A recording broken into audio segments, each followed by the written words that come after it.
日本樓回報8厘，置業貼士醒醒你。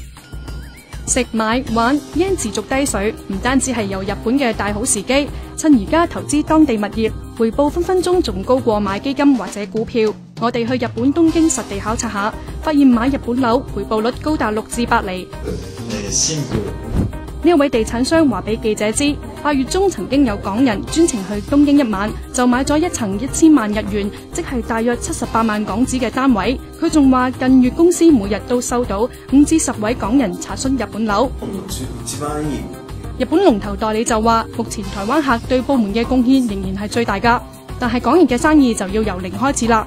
去到目前就佔咗每月成交嘅2成。又係嘅，喺東京唔使190萬港紙就做到350尺新宿住宅單位嘅業主，唔投資日本樓好似有啲蝕喎。不過回報咁高，風險都未話唔高㗎。有啲位各位準營房業主都要注意㗎。例如除咗樓市升跌、加息、日元匯率波動之外，亦都要留意日本稅項，因為日本嘅稅制比香港嘅複雜好多。買入嘅時候已經要俾幾種稅項，仲未計各項嘅雜費，所以如果買入前計漏數，隨時偷雞唔到蝕渣米。所以我哋話你知日本置業小貼士，雖然言語唔通，但係而家日本有唔少代理都聘請中港台人士協助非當地買家。